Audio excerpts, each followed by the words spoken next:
Live from the Now Media Newsroom.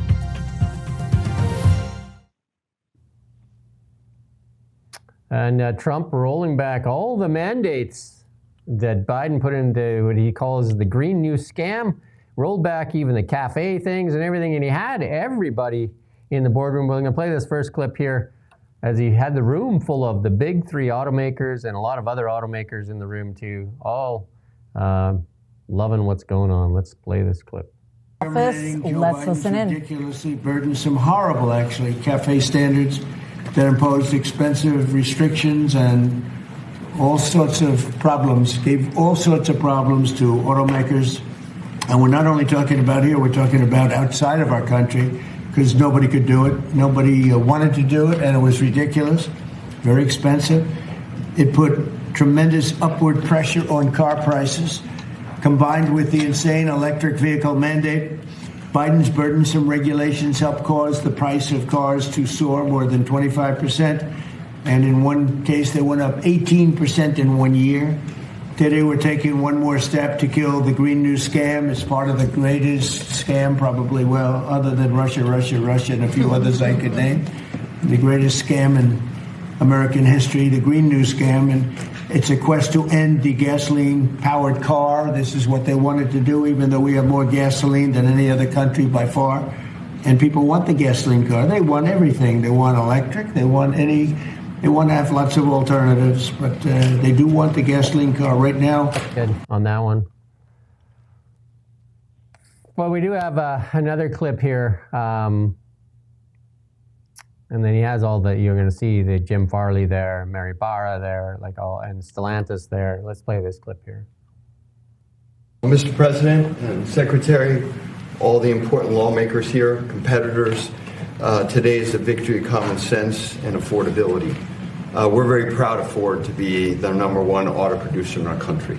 80% of the vehicles we sell here we make in our country. Right. And we never left, unlike many of our competitors. We're the #1 exporter, and we have the most auto factory workers. And this CAFE standard that is aligned with customer demand is the right move for a lot of reasons. We were #2 last year in EV sales. We were #3 in hybrid, and we're the leading brand for combustion. We believe that people should be able to make a choice, as you said, Mr. President, and we will invest more in affordable vehicles. This allows us to invest in affordable vehicles made in the U.S., which we will take the lead on, and will allow us to make vehicles more affordable. So thank you for making this step for all of you.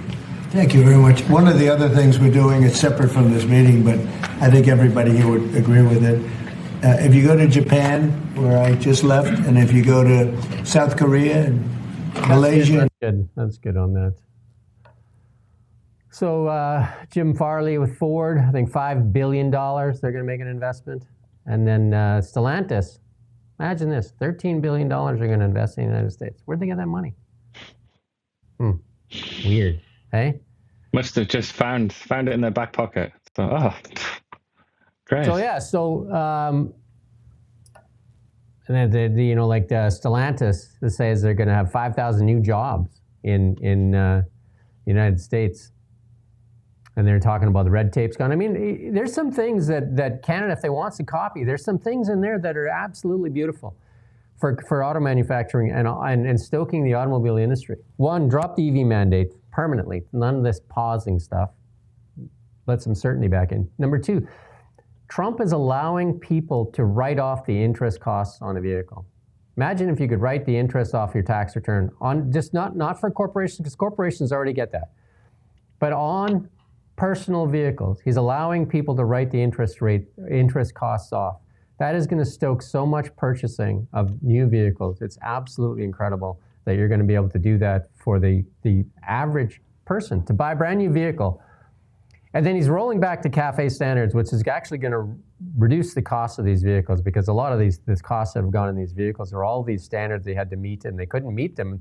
And a lot of these manufacturers, with the Biden administration and the Liberals here in Canada, they couldn't meet the standards, so they had to buy these carbon credits from companies like Tesla. Tesla's like laughing their faces off, right? So they're basically selling cars, but also selling carbon credits to the other automobile manufacturers, so they don't need them, right? They don't need them, so they get carbon credits for what they manufacture and they sell them to the other automakers.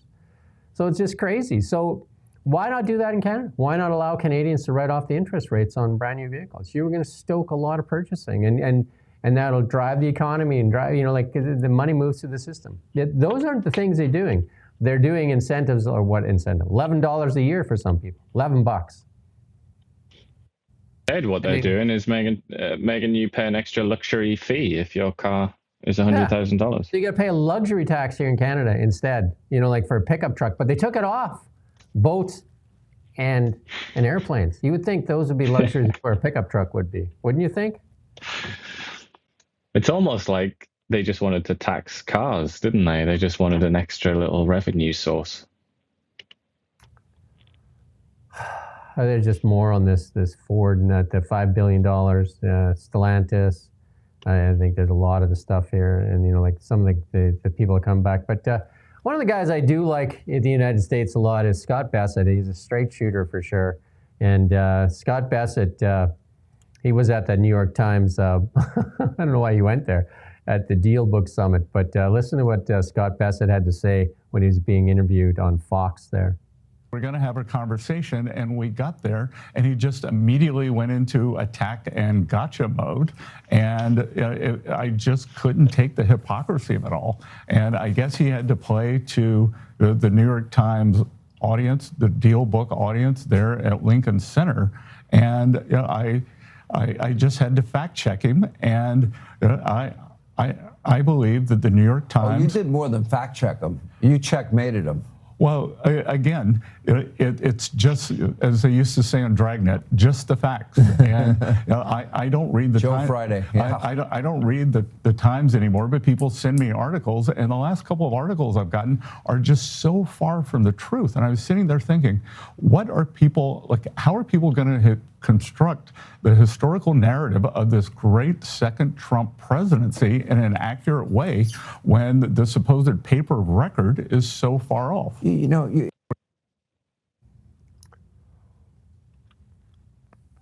that's him with Sean Hannity there on Fox. And I watched the interview there with Andrew Sorkin. He's also on CNBC. And Scott Bassett said he doesn't watch or read the New York Times, but he does watch CNBC still. But I watched a few of Andrew Sorkin's interviews. And he's the one that interviewed Elon Musk when Elon Musk said, go F yourself to Disney. When he said it, he said it to the crowd, didn't he? Well, I know he said it to Disney. He said he was in the audience. And he said, you're going to threaten me, you're going to blackmail me, go F yourself. And I think he repeated it a few times. He wanted to make sure that the point was very valid. And then Alex Karp, it's a good interview if you want to go watch that one. Andrew Sorkin interviewed Alex Karp there as well. But the New York Times has lost a lot of its shine off of it because it's, basically become, I would say, very biased as well. I used to subscribe to the New York Times for a number of years because it was one of the paper of record. Similar to BBC. I would never count CBC into that, BBC or the New York Times, but they used to be, I would say. The New York Times has always been liberal-ish, yeah. But I think they've just got so much worse. Talk about radicalization earlier. The election of Donald Trump in 2016 radicalized a lot of journalists and a lot of institutions, didn't it? And the New York Times is still suffering from that. Though there are some signs of green shoots that maybe they're returning to being sensible again. We saw that with the LA Times, with the owner there made some changes, the owner of the LA Times, and we're seeing that with Jeff Bezos, even with the Washington Post. There's some changes coming, like some of the editorial staff quit when they couldn't have their pay. And Newsweek is another one. And I think it's CBS as well, too, that a change in the driver of the bus there, right? Trump drops a bombshell on Ukraine talk. Let's listen to what he has to say on this one here. On Ukraine, Steve Witkoff and Jared Kushner were there last night with Vladimir Putin. Can you give us an update about those talks? It sounds from what the Kremlin is saying that they're not going to compromise. Can you tell us what you've... I don't know what the Kremlin's doing. I can tell you that they had a reasonably good meeting with President Putin. We're going to find out. It's a war that should have never been started. It's a war, if I were president, we had a rigged election. If I were president, that war would have never happened. You've heard that before. One thing about Trump is that he holds cabinet meetings, he holds these press conferences, and he invites all the press in, asks tons of questions. We don't get that in Canada. We just don't get that access. And the access that is provided is vetted organizations that get to go in there. The media that is heavily vetted, friendly media that is allowed to ask questions. And you don't get this kind of thing, like a random British guy just asking questions. Like, you get GB News, you get like Indian news. I think wasn't there one like Afghanistan news? Like it's an open season. Anyone's in. When was the last time you heard Mark Carney being asked questions by any other serious outlet in another part of the world? It's just the same. It's the same cast of people again and again and again. It's about six people that get to ask him questions. 5 months of you emailing Stephen Guilbeault, nothing. And now you've emailed Mark Miller, nothing. Like, we do this over and over again, nothing. And here, Trump is the threat to democracy. On any given day, he's in front of the media, 3 hours of the day? Is he not? Like the cabinet meetings, Biden had a cabinet meeting once every 8 months or something like that?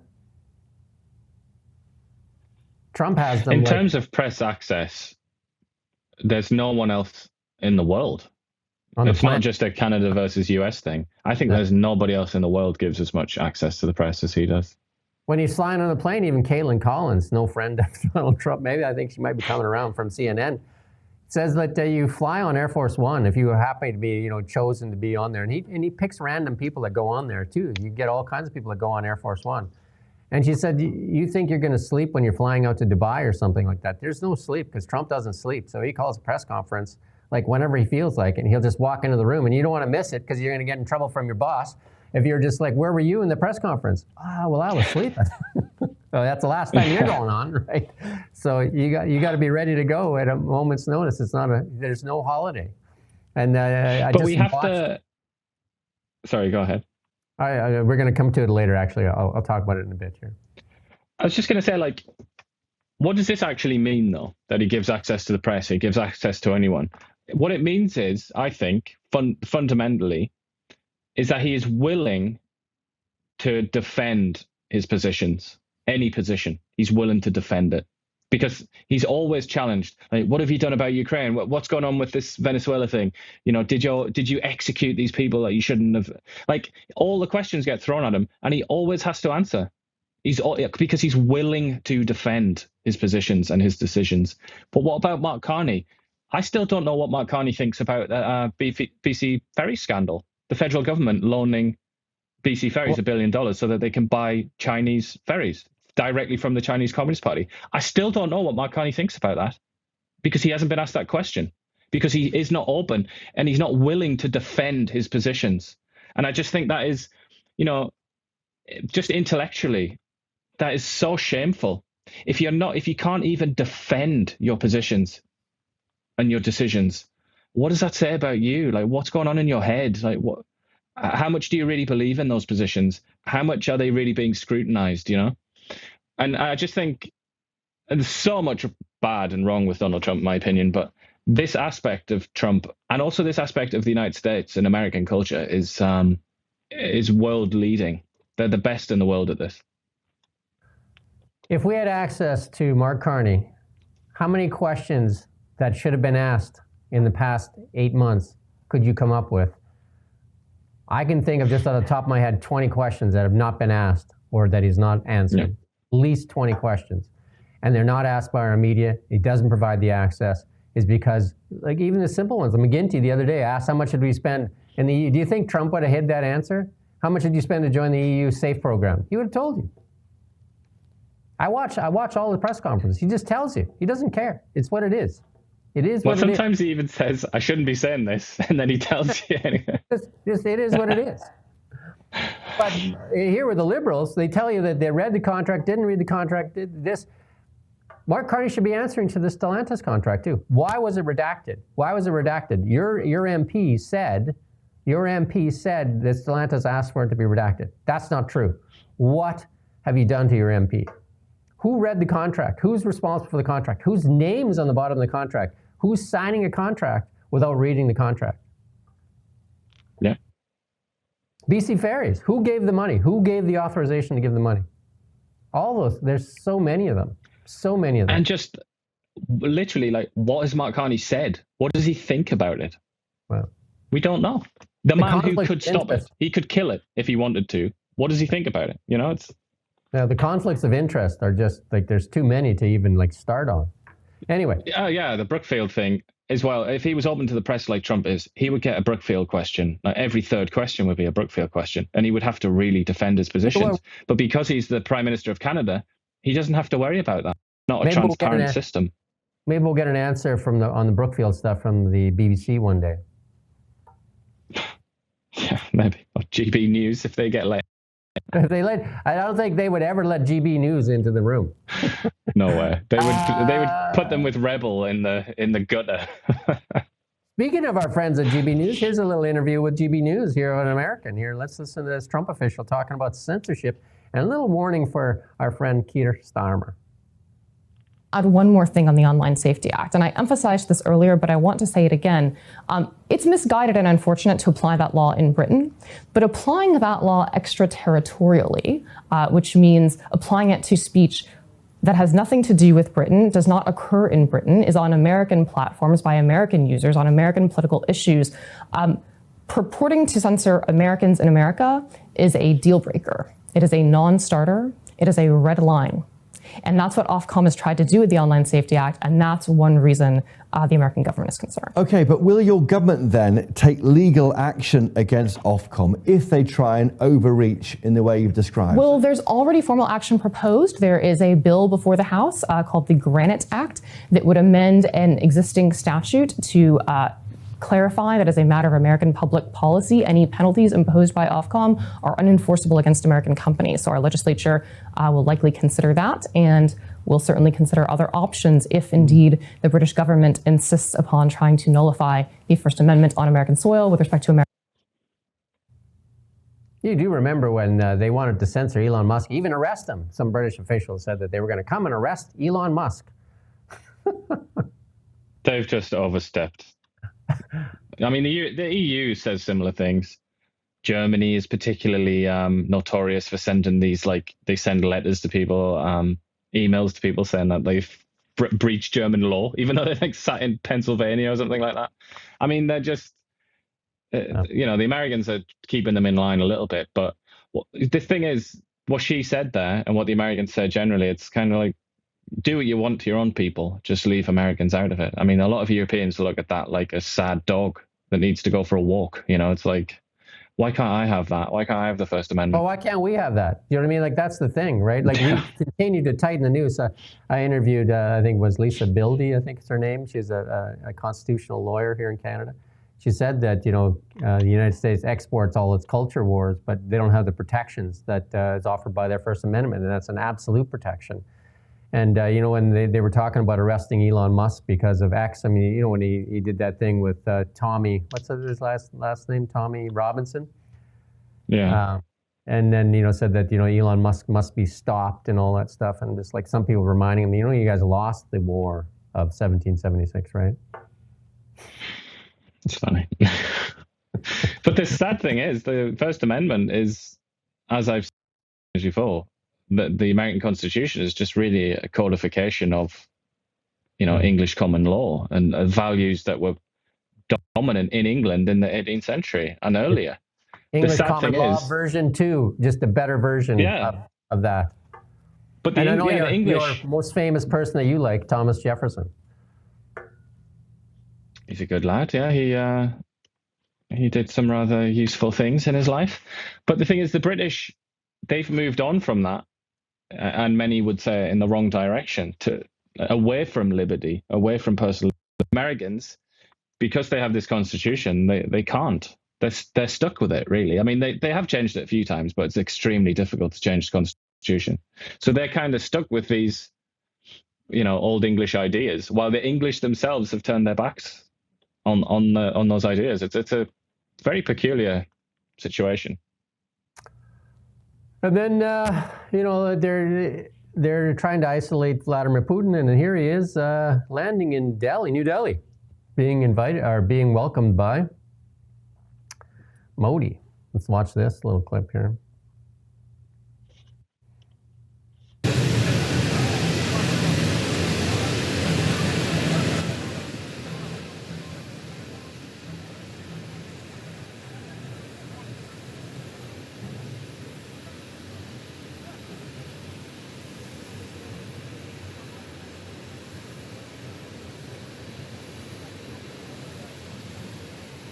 That's good enough. They don't look like they're at odds too much. Modi doesn't care about all that stuff, does he? He wants to stay on the right side of American sanctions, obviously, which have been threatened. Yeah. But he's not going to turn his back on Russia. India and Russia have been chums for ages, back to the Cold War and the Soviet Union days. I mean, that was the warning. That was the warning with Biden and them when they did this NATO thing and basically, some people would argue that pushed Russia into this invasion, is that the BRIC nations would get tighter. And the one that they're really worried about is Russia and China. And Russia and China have deepened their ties. They also have this agreement now that it's like no compromises on they will support each other no matter what. And then a relationship without limits.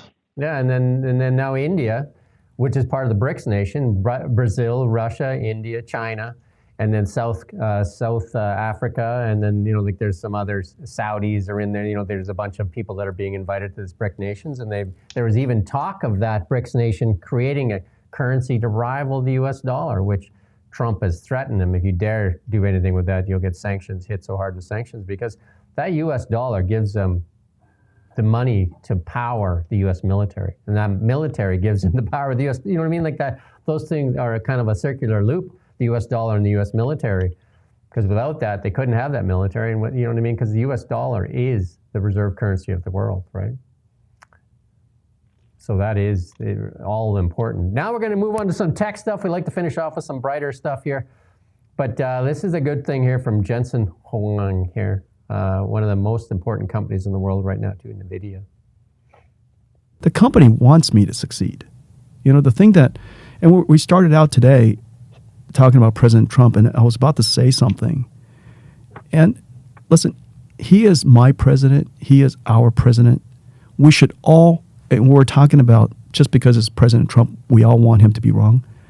I think the United States, we all have to realize he is our president.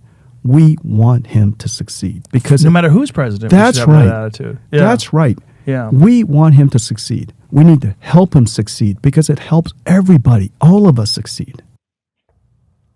That's a good interview to watch. Him on Joe Rogan. I watched that full thing. It's long. Joe Rogan podcasts are almost as long as us, right? A little bit longer, actually.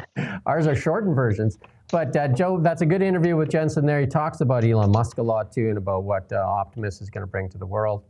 And also talked about, him and Joe Rogan shared some things that Donald Trump doesn't sleep. Like, he's texting even Jensen Huang at 3 o'clock in the morning and texting him things. Bizarre.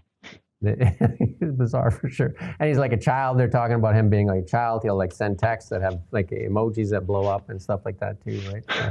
So. I just want to compliment one of our a member of the audience here, James Fawcett, there, talking about Mackinder and the World Island. That's like, I don't know, am I wrong here? But I think of that as being quite obscure. A lot of people don't really know about Mackinder. He's like the father of geopolitics, who theorized that the World Island, which is like Asia, what you were just talking about, Russia and China, that's the true like heartland of the world, and if they unite, then you're doomed. But I'm impressed, Mr. Fawcett, that you're like you, Mackinder.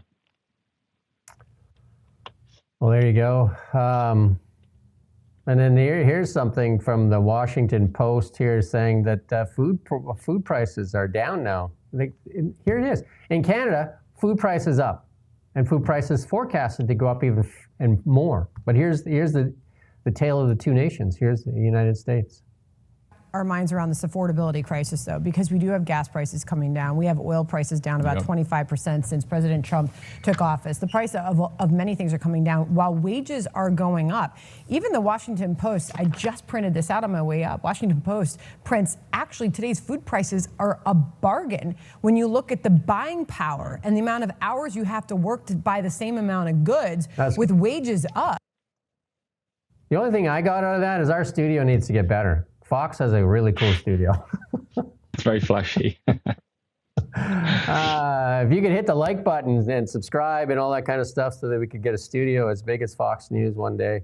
Canada needs an alternative network than the government-corrupted CBC. Give us more voice, give us more audience, and help us build a bigger voice out there to counteract the narrative from the CBC and the CTV. I don't know who watches that. I mean, I would say that the CBC is a far left extremist organization, but that's me. Here we go. Alex Karp. More from Alex Karp. And I'm curious where you land.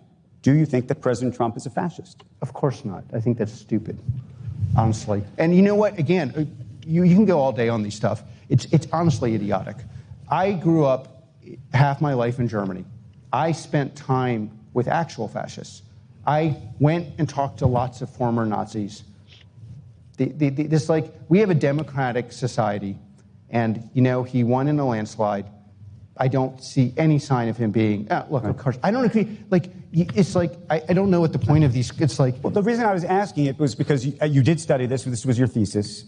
And there's a lot of people who have different views about this. Let me just ask you this. So originally, the CIA, do you remember this, was an early investor in QTEL, the venture capital arm, was an early investor in Palantir. This is why I'm asking the question, actually. Because I think there's a lot of people who are looking right now at sort of the industrial policy of the country. The country is taking stakes in businesses that they think are important, national security issues and the like. But isn't that a classically social democratic view? Well, maybe it is. But my question to you, it was just going to be, if the White House came to you and said, look, hey, Alex, we really like you. We think you're important to this country. You're a very important part of this. And if we're going to continue to give you these contracts, we want a piece of the action. What you would think of that? I mean, we'll cross that road when we get there. My understanding is people who are in dire trouble go to the White House and ask for money, and they say, we've made horrific business decisions, and we want your help. Why wouldn't the American people participate? That's what he's saying there is, like, if you go to the government and beg for money, this is another point there. You go to the government and beg for money, then either give up a stake in your company or give something back to the people. You're taking taxpayer money. So yeah, Intel went there begging for money, and he said, in exchange for that, I want 10% of your company. Not for Trump himself, it's for the American public. He's already made, I can't remember, $40 billion off that transaction. So if you're going there, what do we get? We give $15 billion to Stellantis. What did we get? We didn't even read the contract. We get fewer jobs. What we got was investment into the United States. They're just investing $13 billion, which is almost the same. We gave them $15 billion. They're investing $13 billion US. We give them $15 billion Canadian. They're investing $13 billion US into the United States. What did we get? We gave Algoma Steel. We just gave them a half a billion dollars. We gave them earlier about $500 million, so they're on the hook for about $1 billion so far. What are we getting from them? Are we getting participation in their company? What are we getting? What do we get? We gave Honda. How much did we give Honda? How much did we give Northvolt? How much did we give the Lionor? How much all we get is nothing. The people that do profit are the ones that are on the junkets, the lobbyists, and all this stuff that are going. We talked about Gregory Fargas there. There he was, $300,000 in trips. Now we have a governor general that's trying to build a skating rink at her official residence. For what purpose? Because these governor general posts tend to last forever too, right? So she's building a skating rink in her backyard. Does she like skating that much? What about Canadians? What do they get in their backyard? What do they get on the dinner table? It's absolutely ridiculous. And the CBC and the CTV, where are they doing these stories and saying this is absolutely ridiculous? $8 million, $4 to $8 million. We don't even know what it's going to be at the end of the day. Freeland, There's Freeland's on the screen there. Freeland loves more money for Ukraine. She's going to have $4.5 billion to go to the Ukraine. Here's a lady that's shown you how good she is with the Canadian tax dollars. Now she's going to have $4.5 billion to disperse in Ukraine with no oversight because it's national security. It's like clownish. It's absolutely. And it's also a woman that's described herself as Ukrainian. She's the one that gets to spend Canadian taxpayers' money in Ukraine. And she said it's an investment. Sounds sensible. Trump, when he said, here's the last money you're getting from the United States, and in for that we get, I can't remember the deal, 50% of the resources in this part of the land. Right? Do you know what I mean? He got something. What did we get? Well, he also got the Canadian taxpayer to pay for his contributions to Ukraine, for America's donation of weapons to Ukraine. The money that we give, it just goes straight to America. And then they fund the machine, so it's like they said, buy a Canadian first. It's like clownish. Like it's absolutely ridiculous. Absolutely ridiculous. And then here's another one from Jensen Huang. And when he first created those chips there, he said nobody wanted them in the world. You know who wanted them? Elon Musk, who is a vision, right? Elon Musk is a visionary and a creator of wealth. Canada hates him for some strange reason. Oh, the Liberals certainly hate him. Yeah. And then here's another thing from NVIDIA here. Let's listen to this clip here. One more from Jensen Huang in this interview here. Oh, he can't find it. Doesn't anyway. He talks about it in the future, maybe 2 or 3 years from 90% of the world's knowledge will be created by AI. I mean, that's the truth. Energy is everything. Energy is absolutely everything. We don't just report the news. We live here too. We're your neighbors, bringing you stories that matter to all of us. No government funding, no outside influence. Kelowna Now, local, independent. News you can trust.